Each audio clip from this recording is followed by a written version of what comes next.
Transmitiendo Radio C4, conectando y comunicando al cuerpo de Cristo.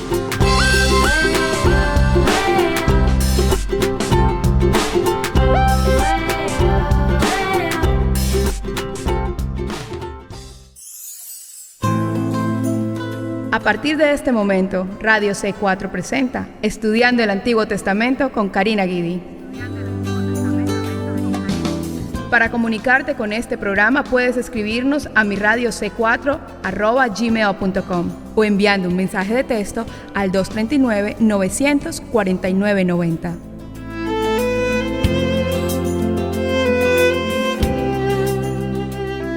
Que el Señor les bendiga, queridos hermanos, hermanas en Cristo. Hoy nos encontramos en otro estudio, estudiando el Antiguo Testamento. Si hay algo fascinante es estudiar toda la Biblia, pero este libro que hemos empezado, que es el libro de Génesis, va a ser de una ayuda enorme para todos ustedes. Yo ya lo sé que así va a ser para aquellos que lo han hecho aquí en el Centro Cristiano, en este estudio, ya 4 años, que venimos estudiando el libro de Génesis, y en todos, sinceramente, yo personalmente y los hermanos, hasta las lágrimas se nos caen realmente de los ojos al estudiar estos pasajes, y el Espíritu Santo se mueve poderosamente. Por eso hoy vamos a continuar con Génesis en el capítulo 14, y quisiera que por favor presten mucha atención con la ayuda del Señor y que me ayuden en algo también, y es en avisarle a otros, decirle a otros acerca de estos estudios. Por favor, compártanlos en las páginas, en las redes sociales, en el Facebook. Por favor, les ruego que vayan a mi canal en YouTube, Karina Guidi, Libre al Fin, aunque ese es el canal de Libre al Fin, pero ahí mismo también tienen todos los estudios de Génesis y todos los estudios que se van a realizar estudiando el Antiguo Testamento. Así que, por favor, espero que todos puedan colaborarme con esto. Y comenzamos así, Génesis 14, vamos a empezar a leer versículos 1 al 4.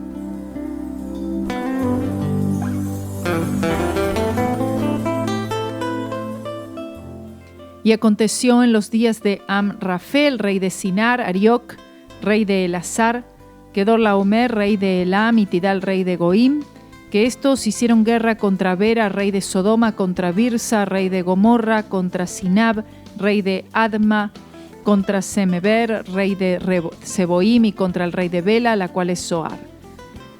Todos estos se juntaron en el valle de Sidim, que es el mar salado. 12 años habían servido a Kedorlaomer, y en el 13º se rebelaron.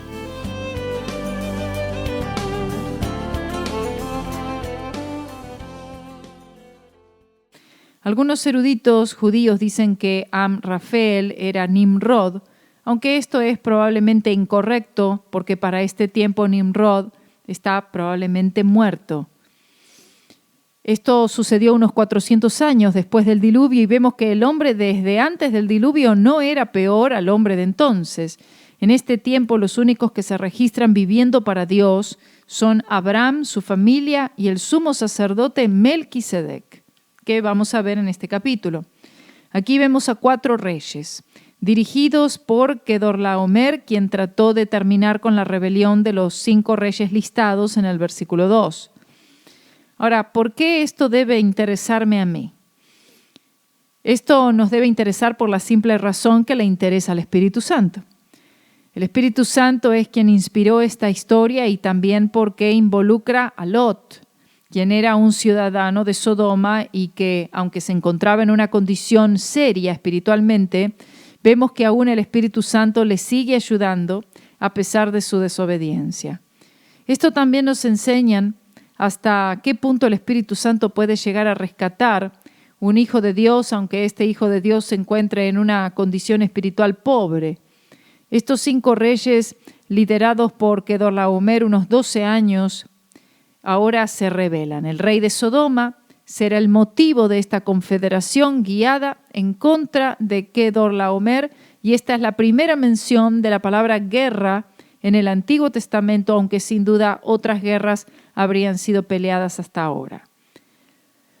Versículos 5 al 9 dice: Y en el año 14 vino Kedorlaomer y los reyes que estaban de su parte, Y derrotaron a los refaítas en Astarot Carnaim, a los susitas en Am, a los emitas en Sabe-Kiriataim, y a los horeos en el monte de Seir, hasta la llanura de Parán, que está junto al desierto.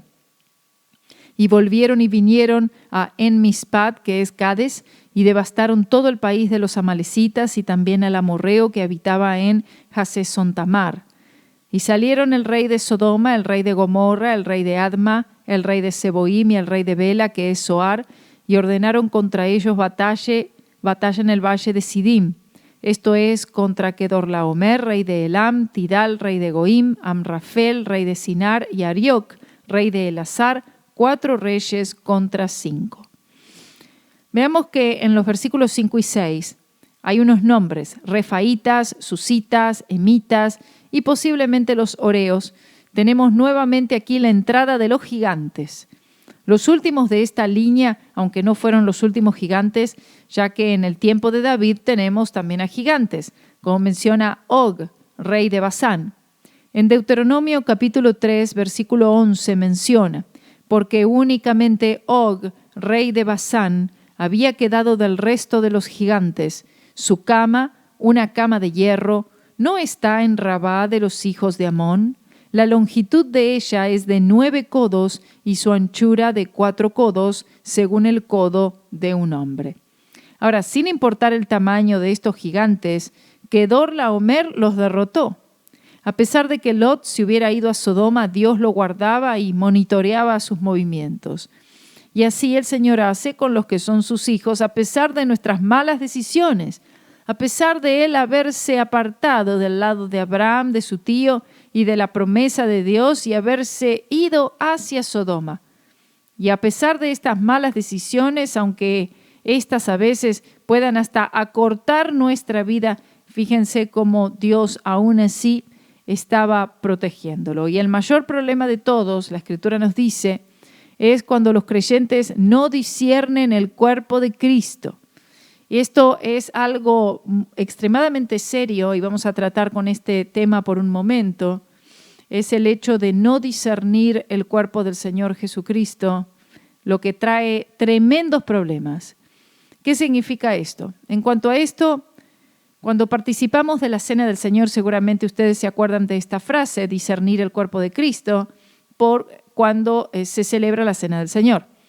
El apóstol Pablo dijo en 1 Corintios 11, 27 al 30, de manera que cualquiera que comiere este pan o bebiere esta copa del Señor indignamente, será culpado del cuerpo y de la sangre del Señor.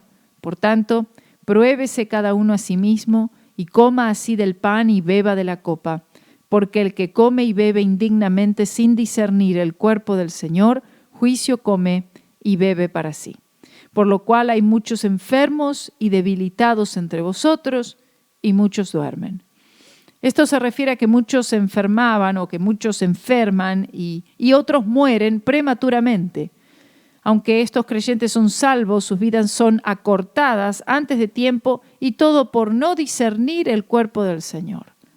Para participar de la Santa Cena, el Señor no demanda perfección, pero sí Él demanda fe. Aunque la fe que Él demanda es fe en Jesucristo y lo que Cristo hizo en la cruz del Calvario. Toda la Santa Cena presenta el cuerpo inmolado de nuestro Señor y su sangre derramada.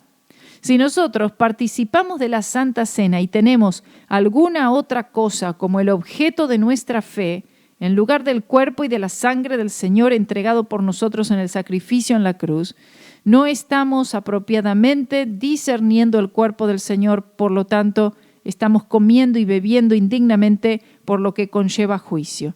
Si el creyente coquetea con el mundo, así como lo hizo Lot, el creyente se ubica en una posición de juicio en la que esto puede causarle grandes problemas y daños, aún que su vida pueda ser cortada prematuramente. Amén. Es muy importante. Para entender mucho más esto, yo les aconsejo que vayan al canal en YouTube, Karina Guidi Libre al Fin, y que hagan el estudio allí en este capítulo, que ese es el capítulo 11 de Primera de Corintios, si tienen más información en cuanto a eso y mucho más. Seguimos leyendo y en el versículo 10 al 12 dice: Y el valle de Sidim estaba lleno de pozos de asfalto. Y cuando huyeron el rey de Sodoma y el rey de Gomorra, algunos cayeron allí y los demás huyeron al monte. Y tomaron toda la riqueza de Sodoma y de Gomorra y todas sus provisiones y se fueron. Tomaron también a Lot, hijo del hermano de Abraham, que moraba en Sodoma, y sus bienes y se fueron. Nadie que vive involucrado en las cosas de este mundo puede libertarse a sí mismo. La liberación tiene que venir de afuera. Y este es el caso con Lot en Sodoma y Abraham fuera de Sodoma, rescatando a Lot. La única manera que la iglesia puede ser de bendición y ayuda al mundo es viviendo apartada del mundo y en total comunión con Dios. Hoy la iglesia, fíjense que no puede ser de ninguna ayuda al mundo, ni rescatar al mundo, porque la iglesia es parte del mundo. Hoy la iglesia no puede ser usada para libertar al mundo, porque la iglesia se encuentra en el mundo también, en lugar de estar separada, apartada del mundo y de las cosas del mundo. El que juega, aunque solo un poco, con las cosas de este mundo, tarde o temprano, se hará parte de todo aquello con lo cual está relacionado y asociado. Y este es el gran peligro. Se hará un cautivo del mundo, así como le pasó a Lot. El versículo 12 dice, tomaron también a Lot. Y asimismo será para todo aquel que no se separa del mundo y solo para Dios, el mundo te tomará. Y las cosas del mundo y el pecado del mundo y las cosas del mundo van a tomar tu vida. Tú terminarás siendo un cautivo del mundo, al menos que te apartes de él y que te tomes y te aferres a Cristo. El comentarista Williams dice, aislamiento no es separación. El aislamiento enfría, la separación calienta. El aislamiento hace de uno el centro, la separación hace de Cristo el centro. El aislamiento produce indiferencia en la necesidad de otros. La separación llena el corazón con amor e interés por el necesitado y el que perece. Tan pronto como Abraham oye de la cautividad de su pariente, de su hermano, inmediatamente sale a salvarlo. Y esta es la energía del amor. Lo de Abraham fue la fe que no solamente vence al mundo, sino que obra en amor. Tal es la naturaleza de la fe divina que purifica el corazón, rescata al que perece y hace huir a los reyes. Versículos 13 al 16. Y vino uno de los que escaparon y lo anunció a Abraham el hebreo, que habitaba en el encinar de Mamre el amorreo, hermano de Escol y hermano de Aner, los cuales eran aliados de Abraham. Oyó Abraham que su pariente estaba prisionero y armó a sus criados, los nacidos en su casa, 318, y los siguió hasta Dan. Y cayó sobre ellos de noche, él y sus siervos, y les atacó, y les fue siguiendo hasta Oba, al norte de Damasco. Y recobró todos los bienes, y también a Lot su pariente, y sus bienes, y a las mujeres y demás gente. Abraham tiene poco interés en las ganancias, si no fuera por Lot. Él oye que Lot ha sido tomado cautivo y se prepara para rescatarlo. Lo que los 5 reyes del versículo 2 no pudieron hacer, Abraham sí lo hará al derrotar a Kedorlaomer, y no solo rescató a Lot y sus bienes, sino también a todos los que habían sido cautivos, más todos los bienes de los 5 reyes del versículo 2. Una pregunta sería, ¿qué haríamos nosotros como creyentes si oímos que nuestro hermano ha sido tomado como cautivo del diablo? La única manera de que alguien sea rescatado es llevándolos a la cruz de Cristo, ya que en este caso con Lot, el motivo por el cual se convirtió en un cautivo de paganos es porque él había dejado la cruz.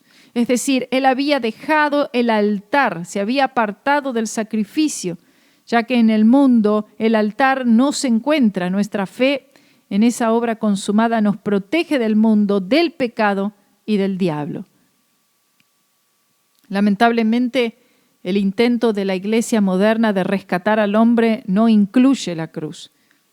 El mundo ha adoptado la manera del mundo, ha adoptado la manera de la psicología, ha adoptado la sociología, los métodos carnales para tratar de efectuar este rescate, el cual no dará ningún resultado. ¿Creen que Abraham hubiera podido rescatar a Lot si él mismo se hubiera encontrado cautivo también por los reyes? Por supuesto que no. Aunque este es el caso con la iglesia moderna, que trata de hacer la obra de Dios por medio de obras que radican en los métodos del mundo, como por ejemplo la psicología humanística. El aceptar la psicología es automáticamente negar la cruz, y al negar la cruz han dejado toda esperanza de ser rescatados. En Mateo 15:14 dice: dejadlos, son ciegos, guías de ciegos, y si el ciego guiare al ciego, ambos caerán en el hoyo. Abraham no solo rescató a Lot, sino todos sus bienes y la gente que había sido cautiva, es decir, todo lo que el enemigo había tomado fue rescatado. Como dice Éxodo 10:26, no quedará ni una pezuña. Todo será rescatado, todos fueron libertados. El creyente debe entender que Dios no le da victorias a hombres pecadores. Él solo le dará victorias a su Hijo, al Señor Jesucristo. Y esta victoria se nos da a todos los que creemos, gracias a lo que Cristo hizo en la cruz del Calvario. El versículo 17 sigue diciendo: cuando volvía de la derrota de Kedorlaomer y de los reyes que con él estaban, salió el rey de Sodoma a recibirlo al valle de Sabe, que es el valle del rey. Abraham recupera todo. Las personas que vivían en las 5 ciudades eran malvadas y gracias a Abraham estas personas son rescatadas. Esto es real hoy también. Las bendiciones que el mundo disfruta es gracias a los santos de la tierra, y si no fuera por los santos que se encuentran en la tierra, Dios ya hace mucho tiempo habría destruido el mundo. Versículos 18 al 20. Entonces Melquisedec, rey de Salem y sacerdote del Dios Altísimo, sacó pan y vino, y le bendijo diciendo: bendito sea Abraham del Dios Altísimo, creador de los cielos y de la tierra, y bendito sea el Dios Altísimo, que entregó tus enemigos en tu mano, y le dio a Abraham los diezmos de todo.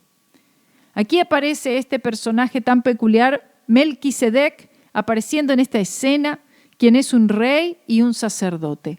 Pero más que nada, Melquisedec es un tipo del Señor Jesucristo. Algunos eruditos creen que Melquisedec pudo haber sido Sem, el hijo de Noé. Sem estaba vivo en este tiempo y vivió unos 60 años más. De hecho, algunos piensan que él murió cuando Abraham tenía unos 150 años de edad. Melquisedec le da gloria y alabanza a Dios, quien le dio a Abraham esta victoria, y esta victoria es en Cristo, de quien Melquisedec es un tipo. La verdad es que lo más probable es que Melquisedec no haya sido Sem, pero estas son algo que se dice. Esta es la primera vez, como dijimos, que la palabra diezmo o diezmos son mencionados en las Escrituras, porque dice que le dio el diezmo de todo. ¿Quién es Melquisedec? Su nombre significa rey de justicia y rey de paz, Hebreos 7:2. Algunos creen que él era un cananeo simplemente porque vivía en Canaán y era de hecho rey de Salem.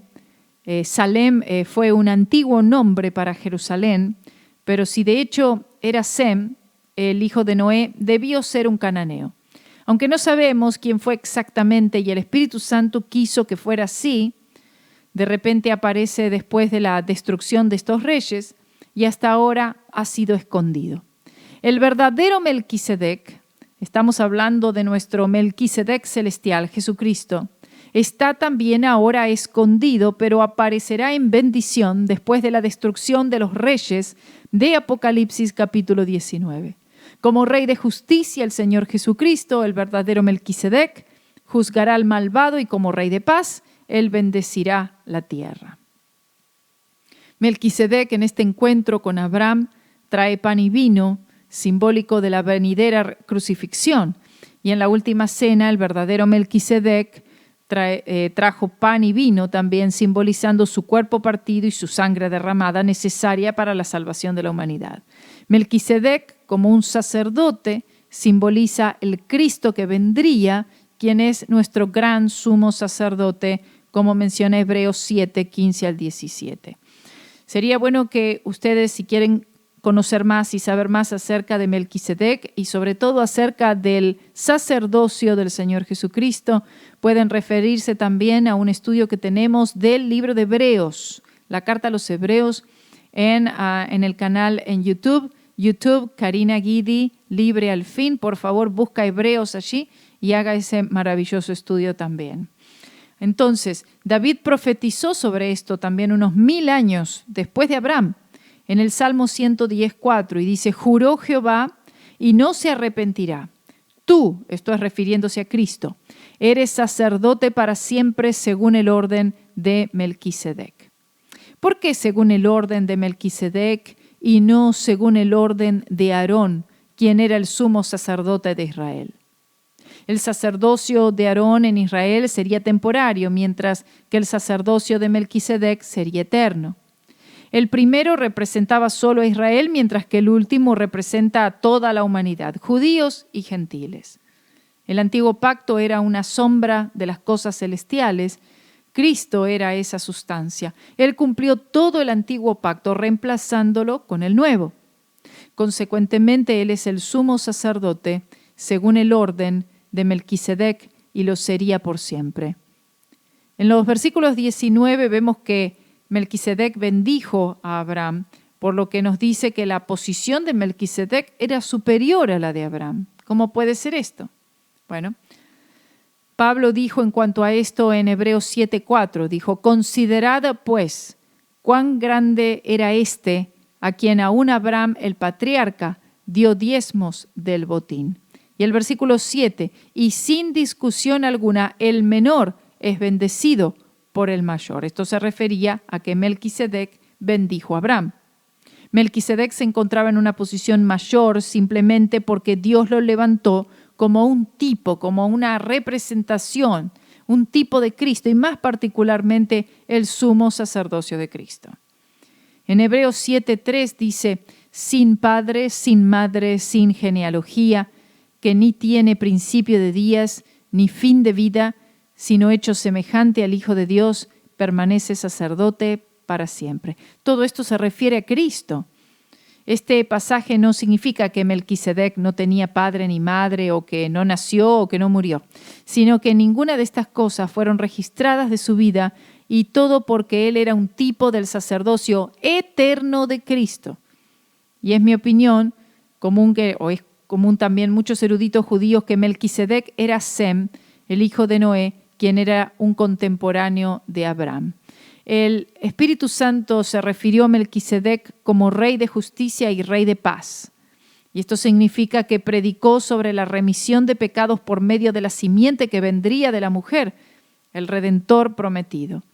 Debido a que esta doctrina era desconocida por el mundo, y aunque la conocieran, la gente piadosa de Salem, es decir, Jerusalén sería, eligió a este hombre como su rey. Los otros reyes, como los de Sodoma y Gomorra, eran reyes de injusticia, tiranos e idólatras, a diferencia de Melquisedec, por lo que Dios los castigó a todos estos otros reyes con su ira. Como decíamos, el menor es bendecido por el mayor, y esto se ve en la palabra de Dios también.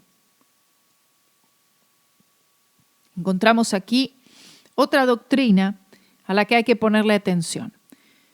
Mientras que todos los creyentes deben orar por los otros, así como buscamos al Señor diariamente, y aunque es perfectamente correcto que ministros asociados en la iglesia impongan sus manos sobre el pastor o pastores de la iglesia, Hechos 13, 1-4, los creyentes que no se encuentran funcionando en uno de los 5 llamados, apóstol, profeta, evangelista, pastores y maestros, según Efesios 4:11, no deberían tomarse la libertad de imponer manos sobre un predicador del evangelio. Debemos entender que el mayor no es bendecido por el menor, sino que el menor es bendecido por el mayor. Y esta actitud mostraría orgullo y raramente viene de parte de Dios. Lamentablemente, la tierra está llena de profetas autonombrados, quienes tienen una opinión exaltada de ellos mismos y quienes se atreven a administrar bendiciones, llamamientos, etc. cuando en realidad no están administrando nada.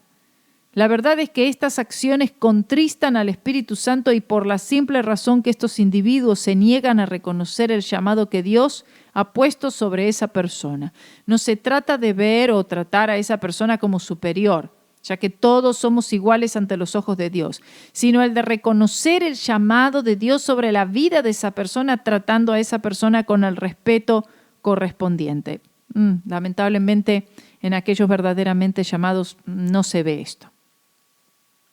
¿Qué hubiera sido si Abraham hubiera procedido a bendecir a Melquisedec en lugar de dejar que el Señor guiara esa situación? Aunque fue dada a Abraham la revelación y llamado a Canaán, el patriarca nunca se enalteció ni se ubicó en una posición superior. Él dejó que el Señor guiara estas cosas. Si Abraham no hubiera tenido este espíritu de humildad, no se hubiera convertido en el padre de la fe. Ahora, Abraham conocería al Señor como el Elión, es decir, el Altísimo. El rey de Sodoma querría tentar a Abraham con riquezas y allí aparece Melquisedec, lo cual hizo la diferencia. Melquisedec bendice a Abraham y bendice al Señor dándole alabanza y gloria y el crédito por libertar a Abraham de sus enemigos. Y después de esta bendición, Abraham le entrega los diezmos a Melquisedec, es decir, la 10ª parte de todos sus bienes que obtuvo del enemigo. Y esta es la primera vez que se menciona el diezmo dándose para la obra de Dios. Y esto marcó el estándar para ser continuado por siempre. Muchos creen que el diezmo fue originado con Moisés, aunque no lo fue así. Muchos dicen, no, el diezmo, eso no hay que dar el diezmo porque el diezmo es de la ley. La ley todavía no había sido dada y el diezmo ya había sido instituido y esto fue con Abraham muchísimo tiempo antes que la ley fuera entregada. Los diezmos fueron originados mucho antes de la ley y continúa hasta la actualidad. Nosotros, como hijos de Abraham, continuamos dando los diezmos de aquellos que llevan adelante la obra de Dios, de los cuales Melquisedec era un tipo. Y aquí tenemos 2 tipos. Abraham era un tipo de la iglesia y Melquisedec era un tipo de Cristo. Y entonces la iglesia, en este caso acá Abraham, le entrega los diezmos a Melquisedec, un tipo de Cristo, como sacerdote eterno. Vamos a una pausa y vamos a volver con este tema bajo la ley mosaica. Habían 3 diezmos particulares. Volvemos en un momento. I was out on the high seas one peaceful night. We were all a-sailing and everything seemed all right when of a sudden Saturday night, the storm clouds, yes, we're gathering. The wind began to blow.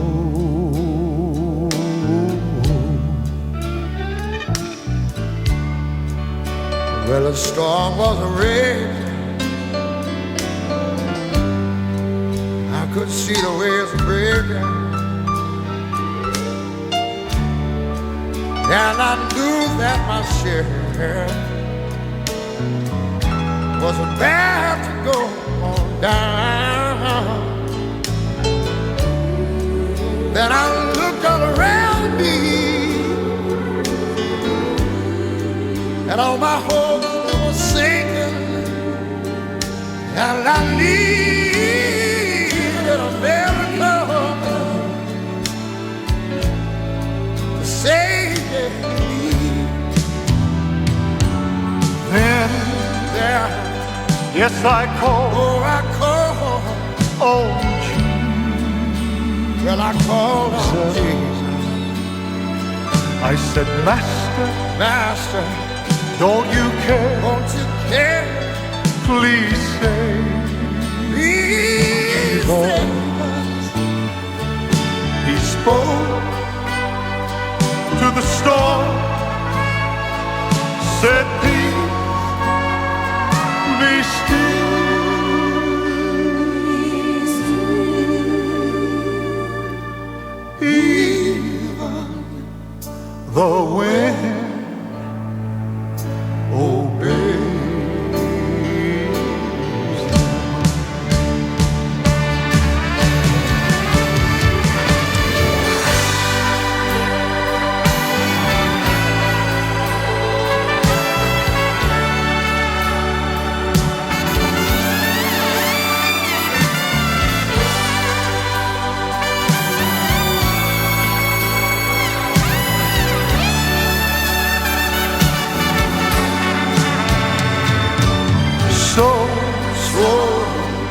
Just call on Jesus.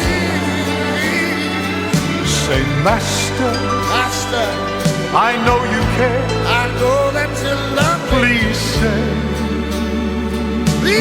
us. He'll speak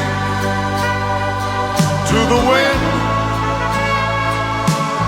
Be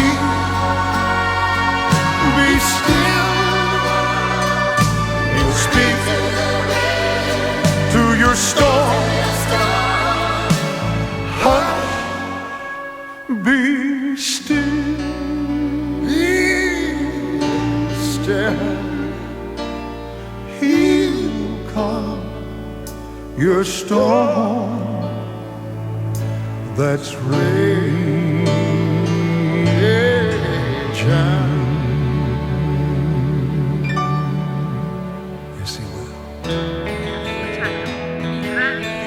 Estás escuchando Mi Radio C4.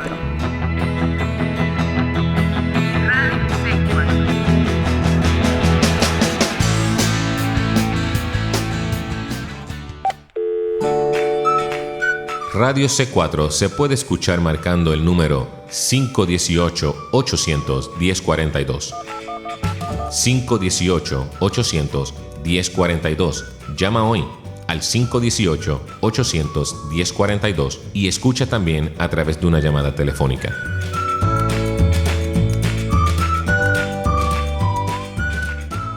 Estamos de vuelta. Fíjense, dijimos que bajo la ley mosaica habían 3 diezmos particulares. Número 1, la gente debía dar el diezmo a los levitas, eran los que atendían el templo, los que se encargaban de toda la administración en el templo. Y esto era para mantener a los levitas, incluyendo a los sacerdotes que atendían a todas las tareas del templo, lo cual requería muchas personas, ya que era un proceso muy laborioso. Levítico capítulo 27, Números capítulo 18. Entonces la primera parte, este diezmo, era para los sacerdotes, era para los levitas. Número 2, cada familia debía separar un segundo diezmo para cubrir los gastos de las festividades nacionales, conducidas 3 veces al año en el templo en Jerusalén. Esto era para que pudieran tener el dinero suficiente para cuando llegaran los tiempos de viajes, las familias enteras, etcétera, y tuvieran entonces este diezmo, este dinero separado para cuando llegara ese tiempo del año. Deuteronomio 14, 22 al 26. Número 3, había un tercer diezmo para llevarse a cabo por 3 años, de un total de 3 1/3% cada año. Esto era para los extranjeros, los huérfanos y las viudas. Era un diezmo especial para los pobres, una caridad para aliviar a los que sufren, etc. Y esto se entregaba conforme a la necesidad solo cada 3 años. Bueno, estamos hablando según la ley, ¿sí? Bajo la ley, todo esto sumaba un 23 1/3% al año bajo la ley mosaica. En el presente es solo el 10% de nuestros ingresos. Están viendo que si es bajo la ley, entonces en realidad el diezmo bajo la ley era de un 23 1/3% al año. Hoy es el 10%. Y así ha sido desde el día de Pentecostés, desde el comienzo de la iglesia. Y recordemos que aunque el diezmo es el 10%, no se olvide que todo lo que tenemos le pertenece al Señor. Todo está a su disposición. En 2 Corintios 9, 6 dice, pero esto digo, el que siembra escasamente, también escasamente segará, y el que siembra generosamente, generosamente también segará. Versículos 21 al 24 de este capítulo 14 de Génesis. Entonces el rey de Sodoma dijo a Abraham, dame las personas y toma para ti los bienes. Y respondió Abraham al rey de Sodoma, he alzado mi mano a Jehová Dios Altísimo, creador de los cielos y de la tierra, que desde un hilo hasta una correa de calzado, nada tomaré de todo lo que es tuyo para que no digas, yo enriquecí a Abraham. excepto solamente lo que comieron los jóvenes y la parte de los varones que fueron conmigo, Aner, Escol, Mamre, de los cuales tomarán su parte. Veamos que Abraham se rehúsa a ser enriquecido por el rey de Sodoma. ¿Cómo hubiera podido liberar a Lot si él mismo se encontraba gobernado por Sodoma? El mundo, en todas sus variadas formas, es el gran instrumento que usa Satanás para debilitar las manos y desviar a los siervos de Cristo. Recuerden que Satanás es muy astuto, muy sutil. Él sabe cómo desviar a los hijos de Dios con cosas que parecen buenas, pero que de a poco tienen la intención de desviar su corazón del Señor. Abraham se retira sin deberle nada a Sodoma ni a su rey, así como el creyente no tiene que deberle nada al mundo, aunque no hay problema que el mundo le deba al Hijo de Dios. Así como el rey de Sodoma trató de comprar a Abraham, el mundo tratará de comprar al Hijo de Dios, pero vemos aquí que Abraham reconoce a Dios como el creador de los cielos y de la tierra y que su vida le pertenece a él y que una vez más Abraham se separa. Gloria a Dios. Qué diferente la actitud de Abraham aquí con la que tuvo en Egipto, donde aceptó todo tipo de regalos del faraón. Ahora él está funcionando en fe. Ahora él está aprendiendo la lección. Está andando en el Espíritu. La fe genuina nunca funciona en temor y nunca es ambiciosa o avara. Al mismo tiempo deja claro que aquellos aliados con él podrían tomar lo que quisieran y lo que el rey de Sodoma les quisiera dar. En todos estos procedimientos todavía no se lo menciona a Lot, quien no parece haber aprendido nada de lo sucedido. Y con esto seguimos con el capítulo 15. Versículo 1. Después de estas cosas vino la palabra de Jehová a Abraham en visión, diciendo: No temas, Abraham, yo soy tu escudo y tu galardón será sobremanera grande. Gloria a Dios. El capítulo 15 es uno de los capítulos más importantes de toda la Biblia. El Señor se le aparece a Abraham en una visión y le dice que no tema. Evidentemente él tenía temor que los enemigos lo matarían antes que viniera la gran promesa de Dios. El Señor le dice que no ponga sus ojos en la promesa, sino en el dador de la promesa.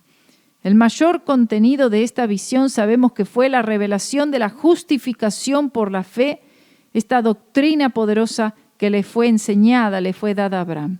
Es decir, que el justo puede ser justificado solamente por la fe en el sacrificio de Cristo. Abraham sabía que para que se cumpla la promesa le debía nacer un hijo, pero debido a los conflictos recientes con los 4 reyes, Abraham tenía poderosos enemigos y seguramente se sentía amenazado de muerte. El Señor le dice: no temas.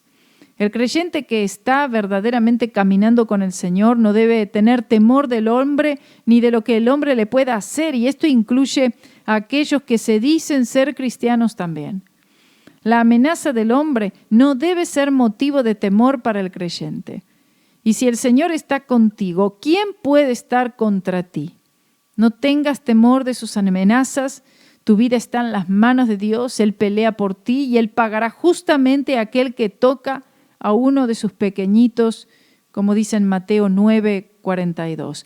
El Señor le dice a Abraham: yo soy tu escudo y tu galardón. Gloria a Dios. Tu defensa y tu premio. A pesar de las amenazas de estos reyes o de cualquiera, Dios le dice a Abraham y también a nosotros hoy que Él es nuestro escudo y nuestro galardón y que nada en la tierra ni en el cielo podrá herirnos. El Señor no nos proporciona meramente un escudo con que protegernos, sino que Él es nuestro escudo. Y el galardón no es tan solo un premio que Él nos da, sino que Él mismo es el galardón. El cristiano tiene la tendencia a poner sus ojos en el galardón en vez de ponerlos en el dador del galardón. Cuando ponemos nuestra fe en el galardón o en las promesas en sí, las quitamos del dador de ellas, por lo que, así como Abraham, solo veremos los problemas y dificultades. Seguimos ahora con los versículos 2 al 5. Y respondió Abraham: Señor Jehová, ¿qué me darás siendo así que ando sin hijo y el mayordomo de mi casa es ese Damaseno Eliezer. Dijo también Abraham: mira que no me has dado prole, y he aquí que será mi heredero un esclavo nacido de mi casa. Luego vino a él palabra de Jehová diciendo: no te heredará éste, sino un hijo tuyo será el que te heredará. Y lo llevó fuera y le dijo: mira ahora los cielos y cuenta las estrellas, si las puedes contar. Y le dijo: así será tu descendencia. En este entonces Sara ya tenía más de 65 años, probablemente 70, y considerando su edad, ¿cómo puede ser una realidad la promesa que Dios le había hecho a Abraham? Si Dios ha prometido algo, ¿de qué sirve hacerle preguntas a Dios tratando de buscar la manera en la que Dios llevará a cabo sus promesas? Si Él lo prometió, no importa cómo Él lo hará. Sin importar cuán imposible parezca ser la situación, si Él lo prometió, Él lo hará.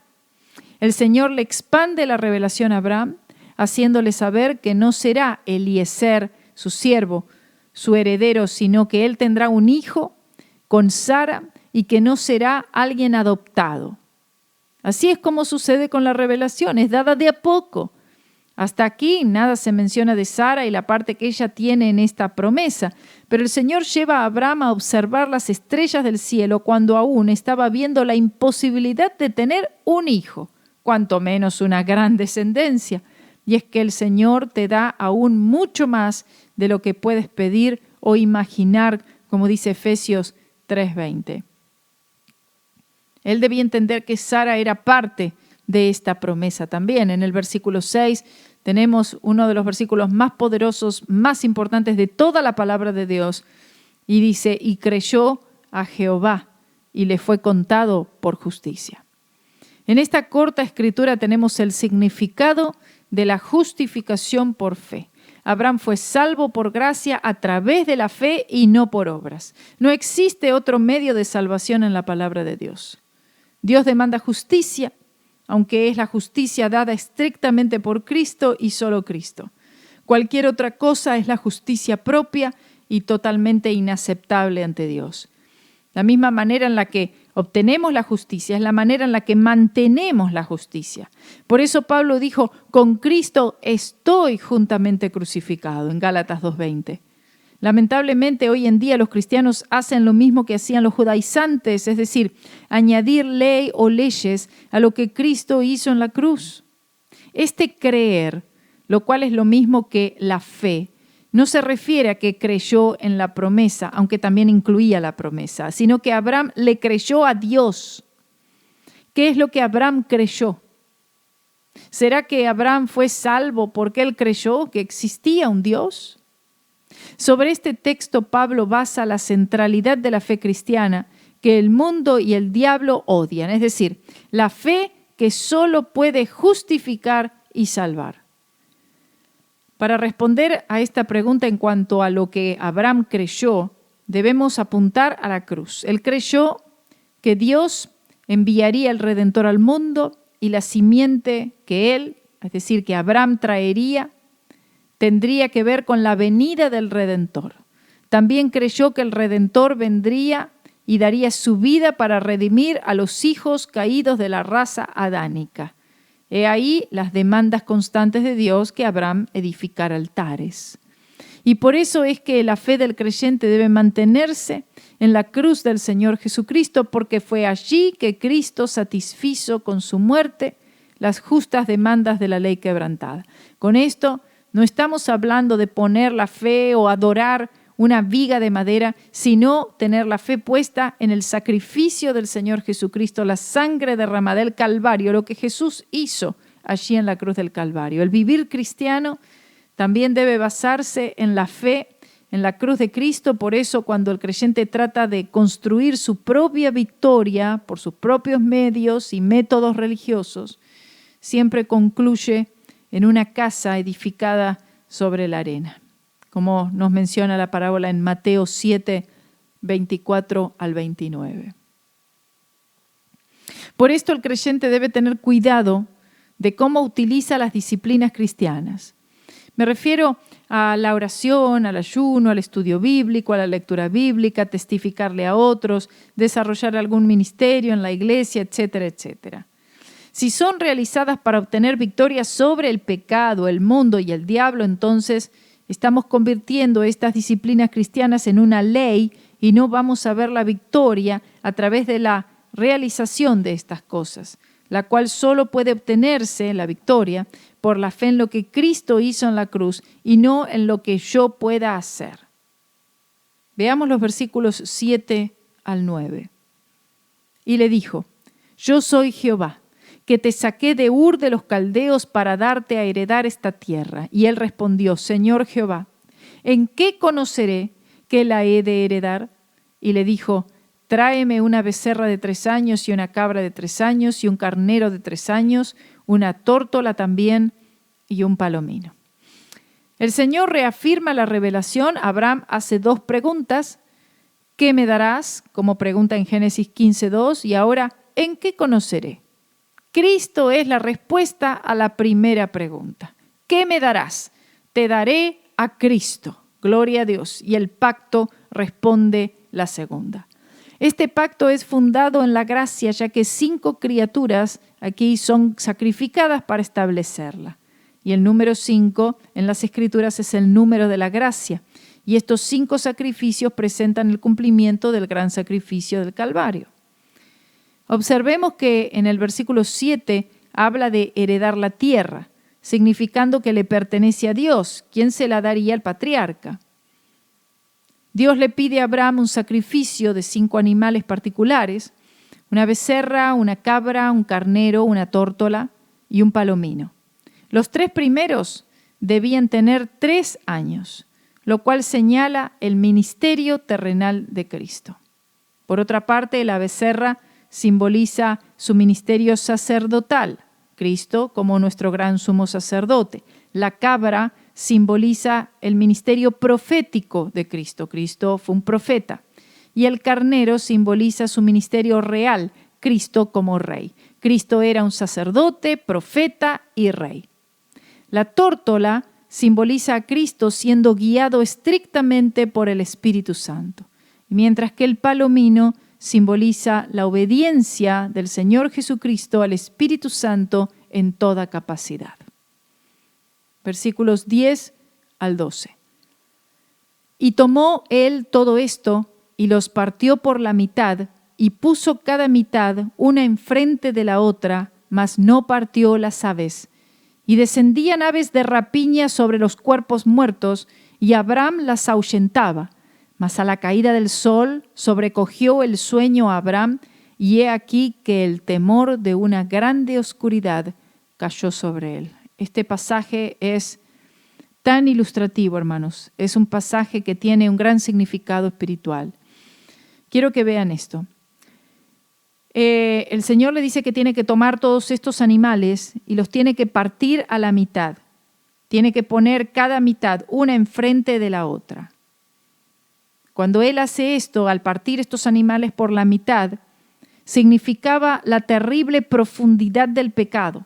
Es decir, el pecado entra hasta lo más profundo del ser y solamente la cruz de Cristo puede resolver.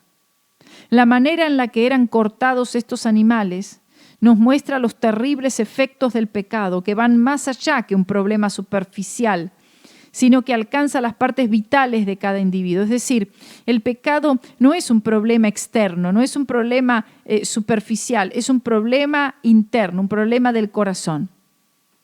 Luego dice en el versículo 11 que descendían aves de rapiña sobre los cuerpos muertos y Abraham las ahuyentaba.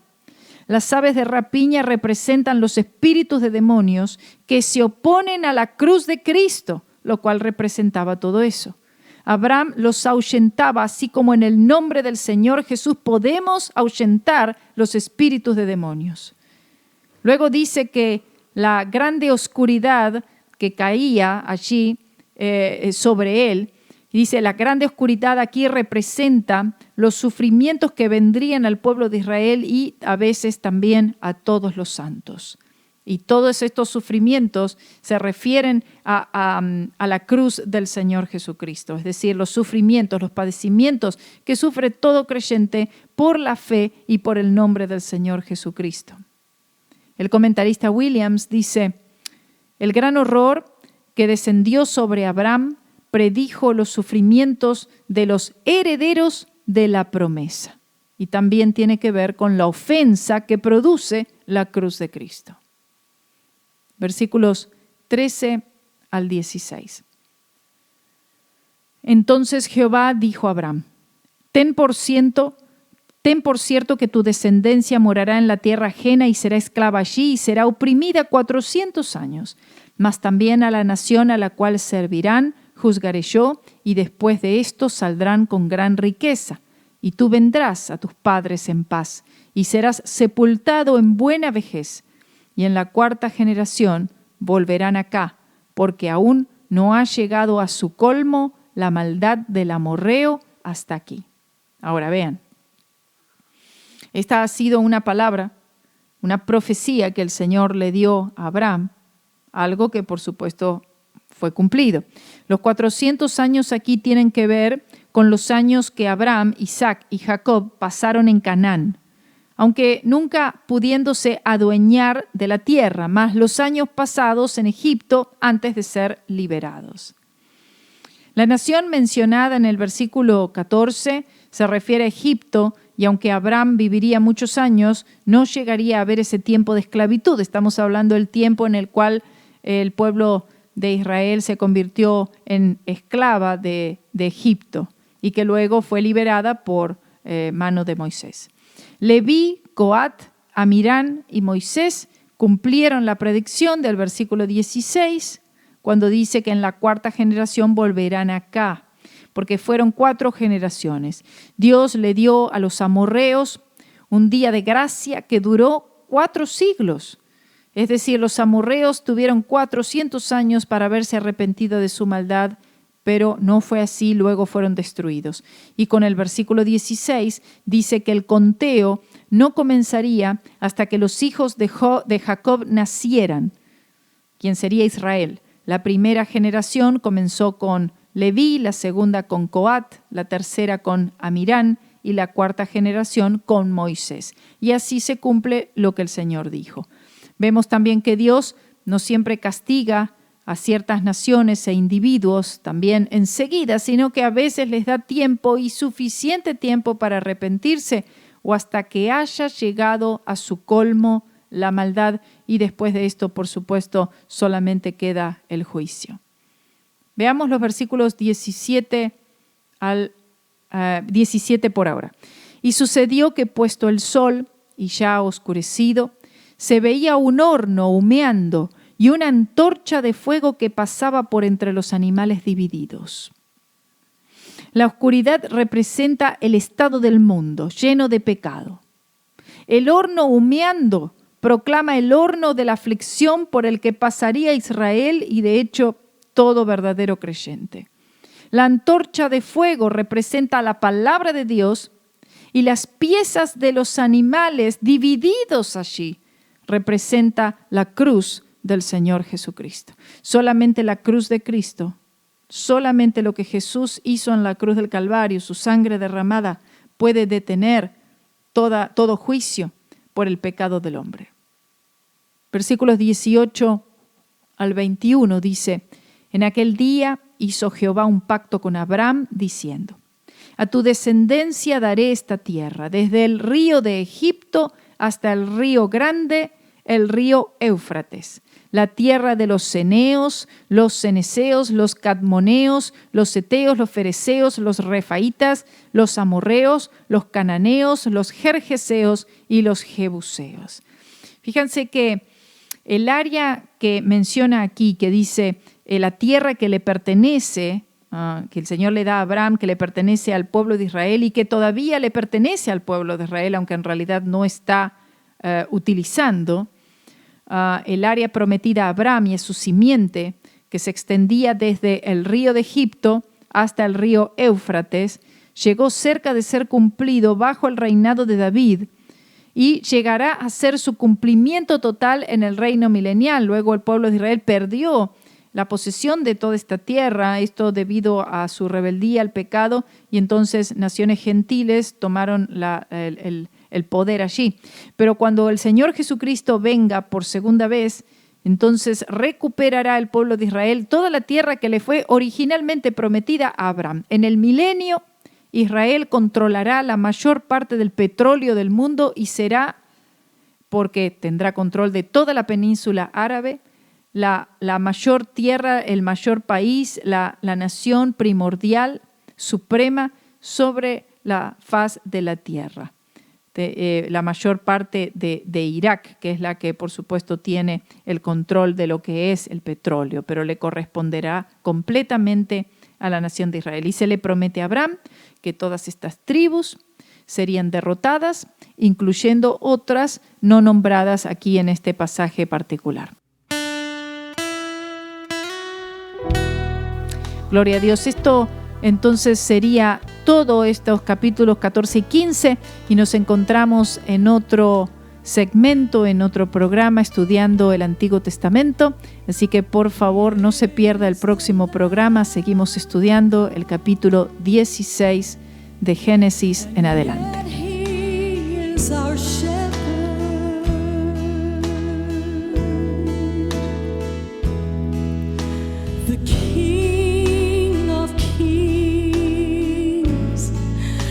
Servant to us all, although unworthy are we His name to utter. It's upon that holy name of names He bids us call. His name is Wonderful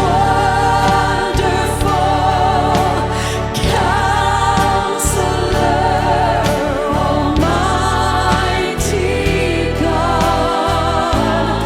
His name is Everlasting Father, my Prince of Peace, and at His name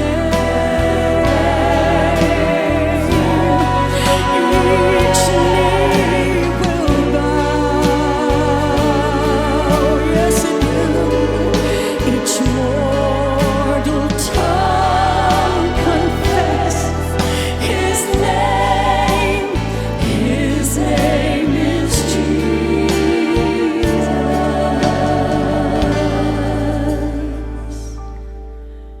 Oh, Estudiando el Antiguo Testamento con Karina Guidi es una producción de Radio C4. Para una copia de este programa, comunícate con Radio C4 en www.radioc4.com o miradiocc4@gmail.com. Que Dios les bendiga.